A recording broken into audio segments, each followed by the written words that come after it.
ఆత్మనిర్భర్ భారత్ కు ప్రజలు ఓట్లు వేశారన్న పురంధేశ్వరి. ప్రజలు ఆశించిన స్థాయిలో సంక్షేమం, అభివృద్ధి చేస్తామని కామెంట్. ఈవీఎంలపై ఓటమి చెందిన పార్టీల ఆరోపణలు సహజమన్న పురంధేశ్వరి. రాష్ట్రంలో రాక్షస పాలన నడుస్తోందన్న వైవి సుబ్బారెడ్డి. వైసీపీ నేతలు కార్యకర్తల ఆస్తులను ధ్వంసం చేస్తున్నారని కామెంట్. అరాచక పాలనను అడ్డుకుంటామన్న వైవి సుబ్బారెడ్డి.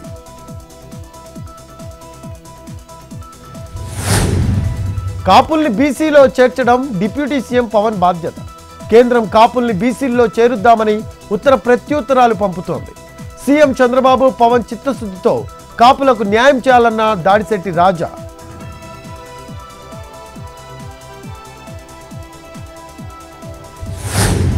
పార్టీ కోసం కష్టపడి పనిచేసిన 35 మందికి కార్పొరేషన్ చైర్మన్ల పదవి ఇచ్చాం.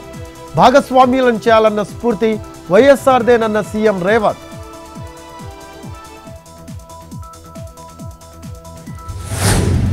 ప్రజల కోసం అంకితమై పనిచేస్తున్నాం. వచ్చే 10 ఏళ్లు ప్రజా సంక్షేమం కోసం ప్రభుత్వం కృషి చేస్తుందన్న భట్టి.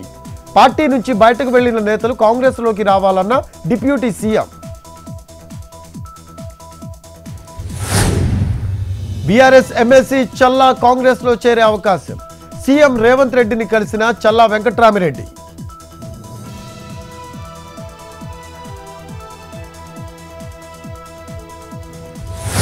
క్షేత్రస్థాయి పర్యటనలకు సీఎం రేవంత్ రెడ్డి.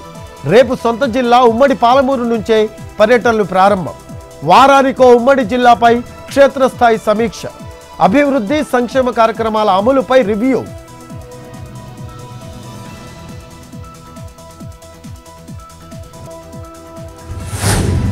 హనుమకొండ జిల్లాలో బార్ అసోసియేషన్ ఆధ్వర్యంలో నిరసన.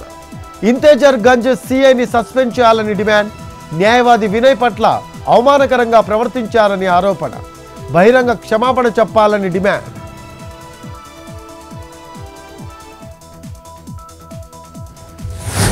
ఎన్టీఆర్ జిల్లా జగ్గయ్యపేట అల్ట్రాటెక్ సిమెంట్ ఫ్యాక్టరీ వద్ద గ్రామస్తుల ఆందోళన. బాధిత కుటుంబ సభ్యులతో చర్చలు జరుపుతున్న జిల్లా కలెక్టర్.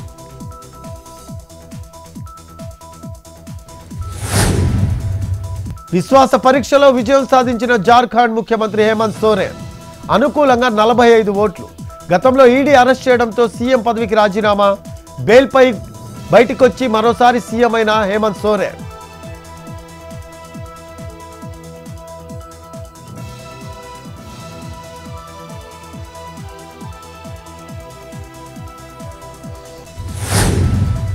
మధ్యప్రదేశ్ మండ్లలో ప్రబలుతున్న డయేరియా. ఆసుపత్రులకు పెరుగుతున్న రోగుల సంఖ్య. ఇంటి వద్ద అపరిశుభ్రత పాటించాలంటున్న వైద్య సిబ్బంది.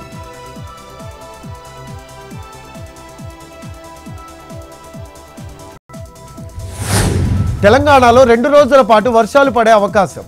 పలు జిల్లాలకు ఎల్లో అలర్ట్ జారీ. హైదరాబాద్లో నేడు రేపు భారీ వర్ష సూచన.